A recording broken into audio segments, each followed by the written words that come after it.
Salam sukses. Narasi kali ini akan menceritakan sebuah cerita dengan judul Jangan Mudah Menghakimi. Di suatu desa, ada seorang petani memiliki seekor kuda putih yang sangat cantik dan gagah dan sangat disayanginya. Pada suatu hari, seorang saudagar kaya ingin membeli kuda itu dengan harga yang sangat tinggi. Namun, si petani miskin itu tidak menjualnya. Keesokan harinya, kuda itu hilang. Teman-teman petani itu mengejeknya dan berkata, "Sungguh jelek nasibmu.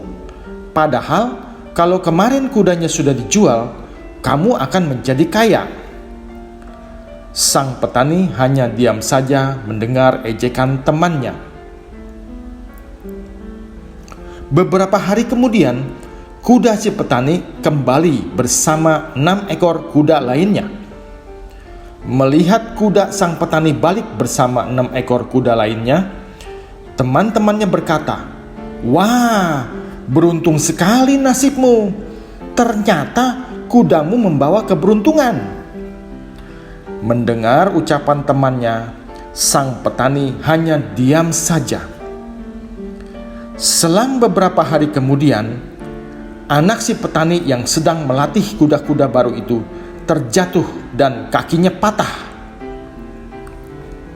Teman-teman petani itu berkata, "Rupanya kuda-kuda itu membawa sial. Lihat, sekarang anakmu jatuh dan kakinya patah." Si petani tetap diam tanpa berkata apa-apa. Beberapa waktu kemudian terjadi peperangan di wilayah itu. Semua anak muda di desa diharuskan untuk ikut berperang, kecuali anak sang petani karena tidak bisa berjalan. Kemudian teman-teman petani itu kembali mendatangi si petani sambil menangis. "Beruntung sekali nasibmu karena anakmu tidak ikut berperang. Sekarang kami harus kehilangan anak-anak kami."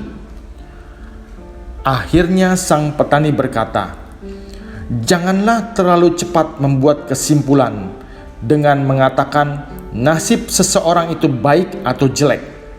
Syukuri dan terimalah keadaan yang terjadi saat ini, karena apa yang kelihatan baik hari ini belum tentu baik untuk hari esok, dan apa yang buruk hari ini belum tentu buruk hari esok." Kita terkadang tanpa sadar maupun sengaja memberikan penilaian terhadap orang lain di sekitar kita menurut ukuran atau standar kita sendiri.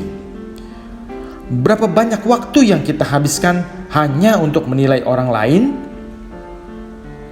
Alasan terpenting kenapa kita tidak pantas menilai kehidupan orang lain adalah karena kita sendiri tidak suka dihakimi.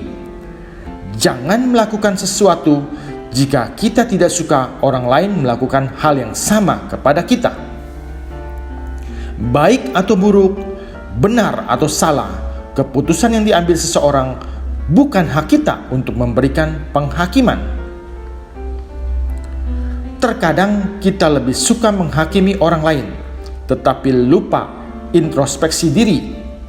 Kondisi tersebut membuat kita terlihat sombong dan memandang orang lain lebih rendah. Padahal kita sendiri masih banyak kekurangan yang perlu diperbaiki. Introspeksi diri bisa menjadi bahan perenungan sebelum menilai orang lain dan merupakan salah satu langkah untuk membangun pribadi yang lebih baik. Jauhilah sifat mencari kesalahan orang lain sehingga kita lupa memperbaiki diri kita sendiri. Janganlah menghakimi seseorang. Lebih baik kita berdiri di sampingnya dan membantunya untuk mengatasi segala masalahnya.